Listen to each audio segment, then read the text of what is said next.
આપણે મત્સ્યપુરાણના 44મા દિવસની કથાને આગળ વધારીએ.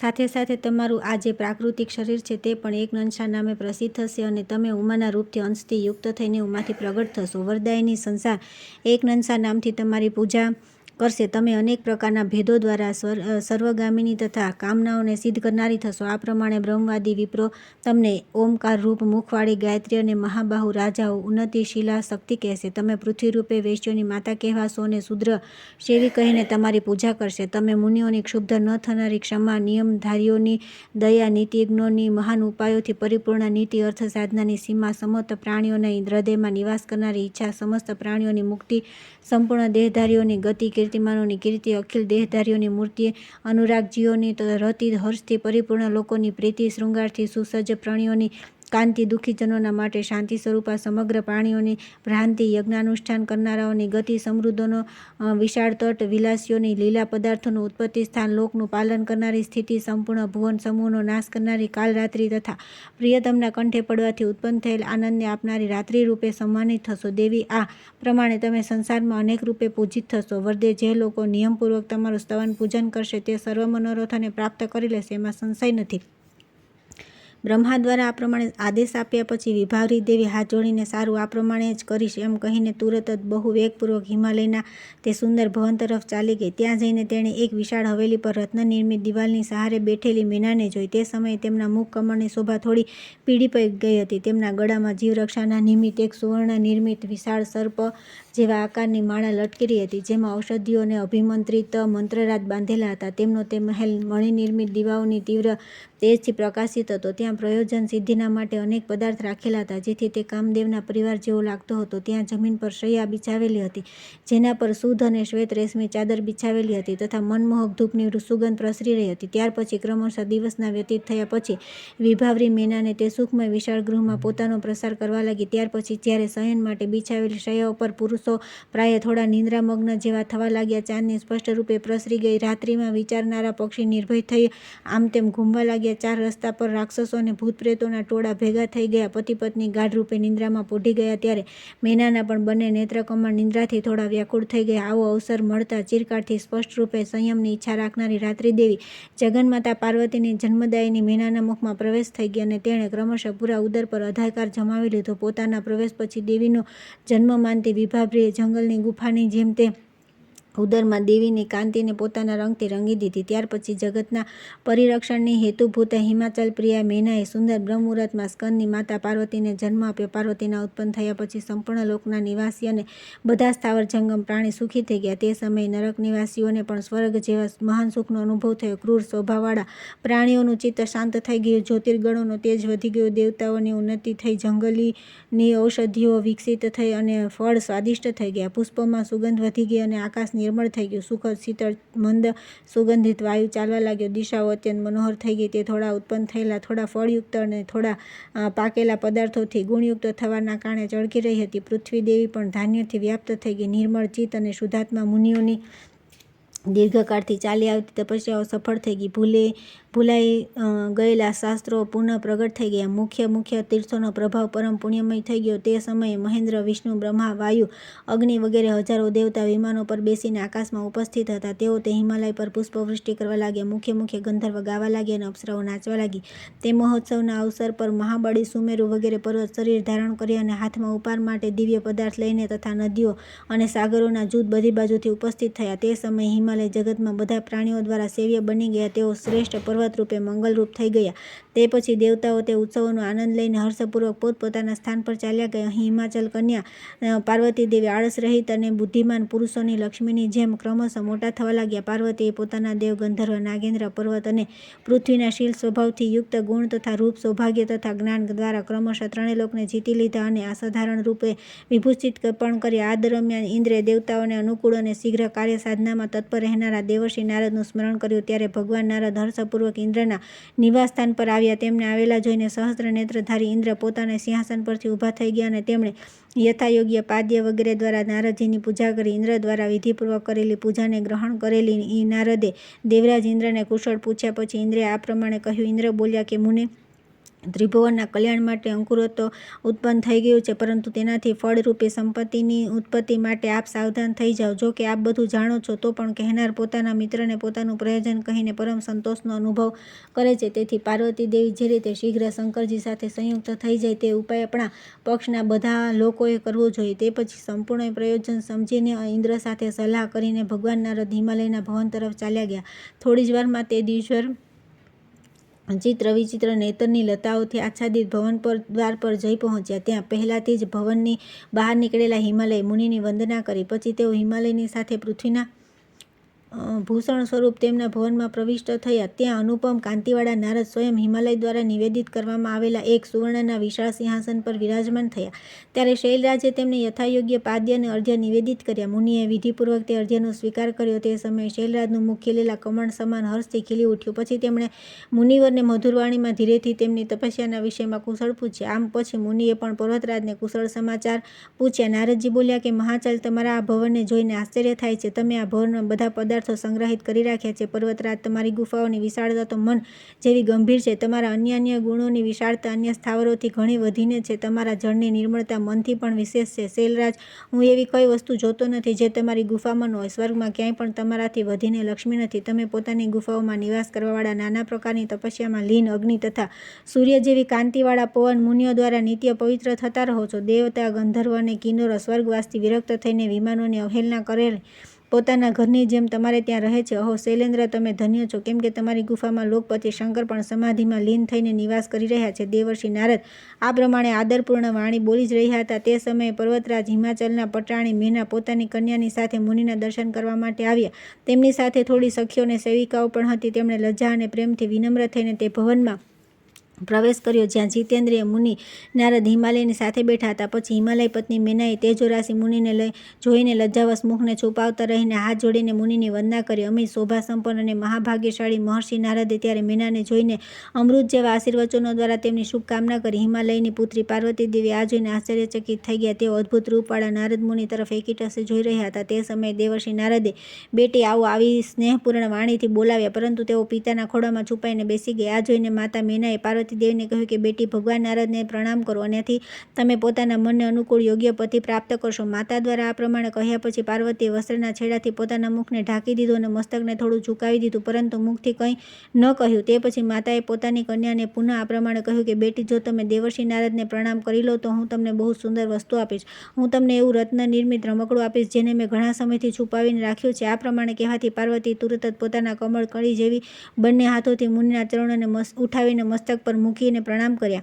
પાર્વતીના પ્રણામ કરી લીધા પછી માતા મેનકા કુતૂહલવશ કન્યાના સૌભાગ્ય સૂચક શરીરના લક્ષણોની જાણકારી પ્રાપ્ત કરવા માટે ધીરેથી સખીઓ દ્વારા મુનિને અનુરોધ કર્યો, કેમ કે સ્ત્રી સ્વભાવવશ તેમના હૃદયમાં કન્યા વિશે ચિંતા હતી. પર્વતરાજ પોતાની પત્નીના તે સંકેતને જાણીને મનમાં બહુ જ પ્રસન્ન થયા, કેમ કે આ તો બહુ સુંદર વિષય ઉપસ્થિત થયો.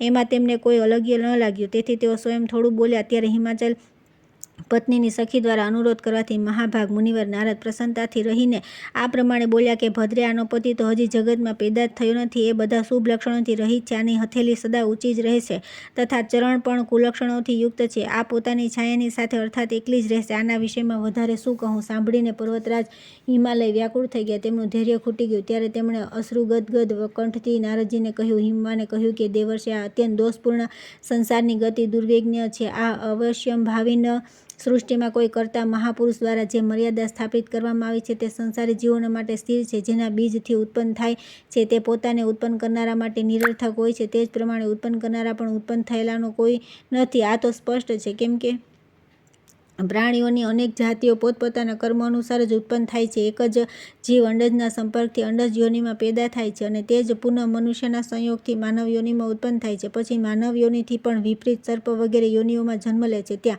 પણ ધર્મની ઉત્કૃષ્ટતાથી ઉત્તમ જાતિમાં જન્મ થાય છે. બાકીના જે અધાર્મિક પ્રાણી હોય છે તે પુત્રહીન હોય છે. તેમના ગૃહસ્થ ધર્મનું સુચારુ રૂપે પાલન ન કરવાવાળા માનવોને પુત્રની પ્રાપ્તિ થતી નથી. આ આશ્રમોની પ્રાપ્તિ તે જ કર્તાની વ્યવસ્થાથી જેણે સંસારની વૃદ્ધિ કરી છે. ક્રમશઃ બ્રહ્મચર્ય વ્રત પછી થાય છે. જો બધા પ્રાણી આશ્રમ ધર્મનો ત્યાગ કરી દે તો સંસારની વૃદ્ધિ કઈ રીતે થઈ શકે? તેથી સૃષ્ટિકર્તાએ શાસ્ત્રોમાં નરકથી ઉગારવાનો લોભ દેખાડીને પ્રાણીઓને મોહિત કરવા માટે પુત્ર પ્રાપ્તિની પ્રશંસા કરી છે. પરંતુ પ્રાણીઓની સૃષ્ટિ સ્ત્રી વિના થઈ શકતી નથી અને તે સ્ત્રી જાતિ સ્વભાવથી દયનીય અને દીનતાપૂર્વક બોલનારી હોય છે. તેથી બ્રહ્માએ સ્ત્રીઓને શાસ્ત્ર આલોચનાની શક્તિ આપી નથી. આ જ પ્રમાણે શાસ્ત્રોમાં અનેકવાર નિશ્ચિત રૂપે મહાન ફળનું વર્ણન કરવામાં આવ્યું છે. જે કન્યા શીલ સદાચારથી રહિત ન હોય તે 10 પુત્રો સમાન માનવામાં આવે છે, પરંતુ આ વાક્ય નિષ્ફળ છે અને પુરુષને માટે અત્યંત ગ્લાનિ ઉત્પન્ન કરનારું છે, કેમ કે જે કન્યા પતિ, પુત્ર, ધન વગેરે બધા સુખ સાધનોથી પૂર્ણ સંપન્ન હોવા છતાં પણ જ્યારે કૃપણ, શોચનીય અને પિતાના દુઃખને વધારનારી હોય છે, ત્યારે તો પતિ, પુત્ર, ધન વગેરેથી હીન, અભાગણી હોય તો તેના વિશે શું કહેવું? નારદજી, આપે મારી કન્યાના શરીરમાં જે દોષોનું વર્ણન કર્યું છે, એ જ કારણ હું મોહમાં પડ્યો છું. મારું શરીર સુકાઈ રહ્યું છે, મનમાં ગ્લાનિ થઈ રહી છે અને કષ્ટ થઈ રહ્યું છે. મને આવા સમયે મારા પર અનુગ્રહ કરીને કન્યાનો કષ્ટ નિવારક ઉપાય જો અયુક્ત અને દુષ્પ્રાય પણ હોય તો બતલાવો અને મારા કન્યા વિષયક દુઃખને દૂર કરી દો, કેમ કે નિશ્ચિત રૂપે કાર્યસિદ્ધિની સંભાવના હોવા છતાં પણ ફળના લોભમાં આસક્ત તથા કાર્યસાધનામાં નિપુણ અશુભ તૃષ્ણા મારા પરિભવયુક્ત મનને ઠગી રહી છે. સ્ત્રીઓના માટે ઉત્તમ પતિની પ્રાપ્તિ જ તેમના સૌભાગ્યશાળી જન્મની સૂચક છે તથા તે પિતૃકુળ તથા પતિકુળ બંનેના કુળોને માટે આલોક અને પરલોકમાં સુખનું સાધન કહી છે. આ પ્રમાણે સ્ત્રીઓના માટે ઉત્તમ પતિની પ્રાપ્તિ તો દુર્લભ જ છે, પરંતુ ગુણહીન પતિ પણ નારીને પુણ્ય વિના પ્રાપ્ત થતો નથી, કેમ કે નારીને સાધન રહિત ધર્મ પ્રચુર માત્રામાં કામ વાસનાની પ્રાપ્તિ અને જીવન નિર્વાહને માટે ધન પતિ દ્વારા જ પ્રાપ્ત થાય છે. પતિ નિર્ધન, ભાગ્યહીન, મૂર્ખ અને સર્વ શુભ લક્ષણોથી રહિત કેમ ન હોય, પરંતુ તે નારી માટે સદા પરમ દેવતા કહેવામાં આવ્યા છે. દેવર્ષે, આપે કહ્યું કે મારી પુત્રીનો પતિ પેદા થયો નથી. આ તો આનું અતુલનીય અને બહુ મોટું દુર્ભાગ્ય છે. મને આપ જે એવું કહી રહ્યા છો કે ચરાચર પ્રાણીઓની સૃષ્ટિમાં હજી સુધી ઉત્પન્ન થયા નથી, આનાથી મારું મન વ્યાકુળ થઈ ગયું છે. મનુષ્યો અને દેવજાતિઓના શુભ અશુભ સૂચક લક્ષણ હાથ પગોમાં ચિહ્નિત લક્ષણો દ્વારા જાણી શકાય છે. મુનિશ્રેષ્ઠ, આ વિષયમાં પણ આપે આને ઉતાન હસ્તા કહી છે. આ ઉતાન હસ્તા સદા યાચકોને જ કહેવાય છે, પરંતુ જે સૌભાગ્યશાળી, ધન્યવાદના પાત્ર અને દાની હોય છે તેમના હાથ કદી ઉતાન થતા નથી. આપે આ પણ કહ્યું કે આના ચરણ પોતાની છાયાથી યુક્ત હોવાથી દોષી છે તથા આ વિષયમાં પણ અમને કલ્યાણકારીની આશા દેખાતી નથી. શરીરના અન્ય લક્ષણ અલગ અલગ કુળ સૂચિત કરે છે, તેમાં જે સૌભાગ્ય, ધન, પુત્ર, આયુ અને પતિ પ્રાપ્તિના સૂચક હોય છે તે બધા લક્ષણો મારી આ કન્યામાં હીન છે. આવું આપ કહી રહ્યા છો. મુનિશ્રેષ્ઠ, આપ મારી સંપૂર્ણ મનની અભિલાષાઓને જાણો છો. મુનિ શાર્દુલ, આપ સત્યવાદી છો. આ જ કારણે આપની વાત સાંભળીને હું મોહિત થઈ રહી છું અને મારું હૃદય વિદીર્ણ થઈ રહ્યું છે. આમ કહીને હિમાચલ તે મહાન દુઃખની કલ્પનાથી વિરક્ત થઈ ગયા. તે શૈલરાજના મુખ કમળથી નીકળતી આ બધી વાતો સાંભળીને નારદજી પ્રસન્નતાથી આ પ્રમાણે બોલ્યા. નારદજીએ કહ્યું કે ગિરિરાજ, આપ તો મહાન હર્ષનો અવસર ઉપસ્થિત થવા છતાં પણ દુઃખની ગાથા ગાઈ રહ્યા છો અને મારા અસ્પષ્ટ વાક્યના અર્થને સમજ્યા વિના મોહને પ્રાપ્ત થઈ રહ્યા છો. શૈલરાજ, આ રહસ્યપૂર્ણ વાણીનું તાત્પર્ય મારાથી સાંભળો અને મારી કહેલી વાત પર સાવધાનીપૂર્વક વિચાર કરો. હિમાચલ, મેં જે એવું કહ્યું કે આ દેવીનો પતિ ઉત્પન્ન થયો નથી, આનો અભિપ્રાય એ છે કે જે ભૂત, ભવિષ્ય, વર્તમાન ત્રણેય કાળમાં વર્તમાન રહેવાવાળા જીવોના શરણદાતા, અવિનાશી, નિયામક, કલ્યાણકર્તા અને પરમેશ્વર છે તે મહાદેવ ઉત્પન્ન થયા નથી, અર્થાત તેઓ અનાદિ છે. તેમનો જન્મ થતો નથી. પર્વતરાજ બ્રહ્મા, વિષ્ણુ, ઇન્દ્ર, મુનિ વગેરે જન્મ, મૃત્યુ અને વૃદ્ધાવસ્થાથી ગ્રસ્ત છે. આ બધા તે પરમેશ્વરના રમકડા માત્ર છે. તેમની જ ઈચ્છાથી ત્રિભુવનના સ્વામી બ્રહ્મા પ્રગટ થયા છે અને વિષ્ણુ પ્રત્યેક યુગમાં વિશાળ શરીર ધારણ કરીને નાના પ્રકારની જાતિઓમાં ઉત્પન્ન થાય છે. પર્વતરાજ, પ્રત્યેક યુગમાં માયાનો આશ્રય લઈને ઉત્પન્ન થયેલા વિષ્ણુને તો તમે પણ માનો જ છો. સ્થાવર યોનિમાં જન્મ લેવા છતાં પણ શરીરનો અંત થતાં આત્માનો વિનાશ થતો નથી. સંસારમાં ઉત્પન્ન થઈને મૃત્યુ પામેલા પ્રાણીનું માત્ર શરીર નષ્ટ થાય છે, આત્માનો નાશ કહેવાતો નથી. તેમાં ઉત્પન્ન થયેલા પ્રાણી જન્મ મૃત્યુના દુઃખથી પીડિત થઈને પરાધીન રહે છે, પરંતુ મહાદેવ સ્થાણુની જેમ અચળ છે. તેઓ વૃદ્ધાવસ્થાથી રહિત તથા સર્વને ઉત્પન્ન કરવાવાળા છે, પરંતુ સ્વયં કોઈનાથી ઉત્પન્ન થતા નથી. તે જ નિર્દોષ જગદીશ્વર શંકર આ કન્યાના પતિ થશે. સાથે સાથે મેં તમને જે એવું કહ્યું કે આ દેવી લક્ષણોથી રહિત છે, આ વાક્યનો અભિપ્રાય પણ સારી રીતે સાંભળો. પર્વતરાજ, શરીરના અવયવોમાં અંકિત લક્ષણો દૈવિક ચિહ્ન હોય છે. તે દરેકના આયુ, ધન અને સૌભાગ્યના પરિણામને પ્રગટ કરે છે, પરંતુ આના શરીરમાં તે અનંત અને અપ્રમેય સૌભાગ્યના કોઈ લક્ષણાકાર ચિહ્નનું સંવિધાન કરવામાં આવ્યું નથી. તેથી મેં કહ્યું કે આના શરીરમાં લક્ષણ નથી. મહાબુદ્ધિમાન હિમાચલ, જે મેં આની ઉતાનકારતાની વાત કહી છે તેનું તાત્પર્ય એ છે કે આ દેવીનો તે વરદાયક હાથ સદા ઊંચો જ રહેશે, જેથી આ સુર, અસુર અને મુનિઓના માટે વરદાયિની થશે. પર્વતશ્રેષ્ઠ, તે સમયે જે મેં આવું કહ્યું હતું કે આના ચરણ પોતાની છાયામાં રહેવાના કારણે દોષી છે, આ વિષયમાં પણ તમે મારા વચનોની યુક્તિ સાંભળો. આના કમળ જેવા ચરણ, સ્વચ્છ ઉજ્જવળ નખોથી સુશોભિત, જ્યારે તે નમસ્કાર કરનારા દેવો તથા અસુરોના મુગટમાં જડેલા મણિઓની વિચિત્ર વર્ણની શોભાથી પ્રકાશિત થશે, ત્યારે પોતાની છાયાથી પ્રતિબિંબિત કહેવાશે. મહિધર, આપની આ કન્યા જગતગુરુ વૃષભધ્વજ શંકરની ભાર્યા, લોકધર્મની જનની, પ્રાણીઓને ઉત્પન્ન કરનારી, કલ્યાણ સ્વરૂપા અને અગ્નિ સમાન કાંતિમતી છે. આ તમારા ક્ષેત્રમાં તમને પાવન કરવા માટે પ્રગટ થઈ છે. તેથી હે પર્વતરાજ, જે પ્રમાણે આ શીઘ્રથી શીઘ્ર પિનાકધારી શંકરની સાથે સંયુક્ત થઈ જાય, તમારે વિધિપૂર્વક તેવું જ વિધાન કરવું જોઈએ. હિમાચલ, આનાથી દેવતાઓનું મહાન કાર્ય સિદ્ધ થઈ જશે. સૂતજી કહે છે કે ઋષિઓ નારદજીના મુખથી આ બધી વાતો સાંભળીને તે સમયે મેનાના પ્રાણપતિ શૈલરાજ પોતાને પુનઃ ઉત્પન્ન થયા જેવો અનુભવ કરવા લાગ્યા. ત્યાર પછી હર્ષ સંપન્ન હિમાચલે પણ ઉત્કૃષ્ટ બુદ્ધિ સંપન્ન દેવાધિદેવ વૃષભધ્વજને નમસ્કાર કરી નારદજીને કહ્યું. હિમવાને કહ્યું કે મુને, આપે તો મને ઘોર નરકથી ઉગારી લીધો છે અને પાતાલોકથી કાઢીને સાતે લોકનો અધિપતિ બનાવી દીધો છે. મુનિવર, આ સમયે આપે હિમાચલ પર જે અચળ ગુણવાળી સમૃદ્ધિ ઉત્પન્ન કરી દીધી છે, તેનાથી હું ખરેખર હિમાલય નામથી વિખ્યાત કરી દેવામાં આવ્યો છું. મને આ સમયે મારું હૃદય આનંદમય દિવસનો અનુભવ કરી રહ્યું છે, જેથી આપનો કૃત્યનો વિભાગપૂર્વક વિચાર કરવામાં સક્ષમ નથી થઈ રહ્યું. જો હું વાણીનો અધીશ્વર બૃહસ્પતિ થઈ જાઉં તો પણ આપના ગુણોનો વિચાર કરવામાં સમર્થ થઈ શકતો નથી. મુને, આપ જેવા મહર્ષિઓના દર્શન અવશ્ય અમોઘ હોય છે. મહામુનિ, અમારા લોકો પ્રત્યે આપની અસ્થિરતા તો મને સ્પષ્ટ રૂપે જ્ઞાત છે. આપ લોકો દ્વારા જ મને આત્મ સ્વરૂપ મુનિઓ અને દેવતાઓના નિવાસ યોગ્ય બનાવવામાં આવ્યો છે. જો કે હું સ્વયં પણ પાપ કરવાવાળો છું, તેમ છતાં કોઈ એક વસ્તુ માટે મને આજ્ઞા પ્રદાન કરો. આ સમયે હર્ષે ભર્યા શૈલરાજના આ પ્રમાણે કહ્યા પછી નારદજીએ કહ્યું કે પ્રભુ, તમે બધું જ કરી લીધું. દેવતાઓના કાર્યનું જે પ્રયોજન છે તે તમારા માટે પણ અત્યંત મહત્વપૂર્ણ થશે. આમ કહીને નારદજી તરત જ સ્વર્ગલોકમાં ચાલ્યા ગયા. ત્યાં જઈને તેઓ દેવરાજ ઇન્દ્રને મળ્યા. જ્યારે તેઓ એક સુંદર સિંહાસન પર બેસી ગયા હતા, ત્યારે ઇન્દ્રે તેમનાથી જિજ્ઞાસા પ્રગટ કરી. પછી તો તેઓ પાર્વતી સંબંધી કથાનું વર્ણન કરવા લાગ્યા. નારદજી બોલ્યા કે દેવરાજ, સંગઠિત થઈને બધાએ મળીને જે કર્યો જોઈએ તે મેં એકલાએ કરી દીધું, પરંતુ હવે આ સમયે કામદેવની જરૂર ઊભી થઈ છે. કાર્યદર્શી નારદ દ્વારા આ પ્રમાણે કહેવાથી ભગવાન ઇન્દ્રે કામદેવનું સ્મરણ કર્યું. સહસ્ત્ર નેત્રધારી બુદ્ધિમાન ઇન્દ્ર દ્વારા સ્મરણ કરવાથી જપકેતુના કામદેવ પોતાની પત્ની રતિની સાથે તુરત જ ઉપસ્થિત થયા. તેને ઉપસ્થિત જોઈને ઇન્દ્રે આદરપૂર્વક તેને કહ્યું. ઇન્દ્ર બોલ્યા કે મનોભાવ, તમે તો અજેય છો અને મનથી જ ઉત્પન્ન થાઓ છો, તેથી બધા પ્રાણીઓના મનોભાવને સારી રીતે જાણો છો. આથી તમારે સૌ સાથે વધારે ઉપદેશ કરવાથી શો લાભ? હું તમને એક પ્રિય વાત કહી રહ્યો છું. તમે સ્વર્ગવાસીઓના તે પ્રિય કાર્યને અવશ્ય પૂર્ણ કરો. તમે ચૈત્ર માસ અને ઋતુરાજ વસંતને સાથે લઈને શંકરજીનો ગિરિરાજકુમારી પાર્વતી સાથે તુરત જ સંયોગ સ્થાપિત કરાવી દો. પોતાની સર્વાર્થ સિદ્ધ નિમિત્તે ઇન્દ્ર દ્વારા આ પ્રમાણે કહેવાથી પંચબાણ કામદેવે ભયભીત થઈને ઇન્દ્રને આ પ્રમાણે કહ્યું.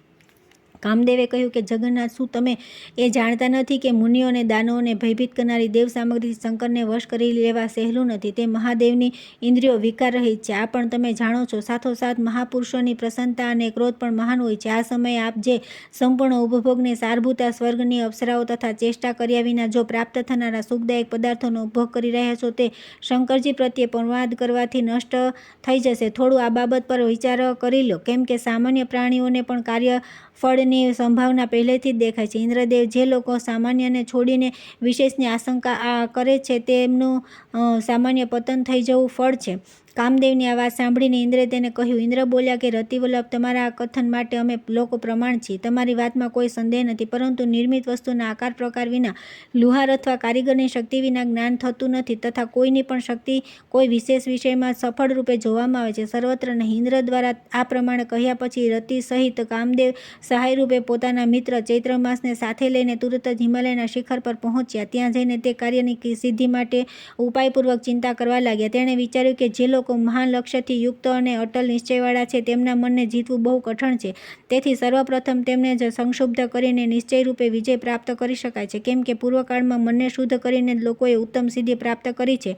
ક્રૂર પ્રાણીઓના સંગથી અનેક પ્રકારના ભાવો દ્વારા દ્વેષનું અનુગમન કર્યા વિના ક્રોધ કઈ રીતે ઉત્પન્ન થઈ શકે? તેના માટે હું ભયંકર ઈશા નામની મહાસખીને ચપલતાના મસ્તક પર સ્થાપિત કરીશ.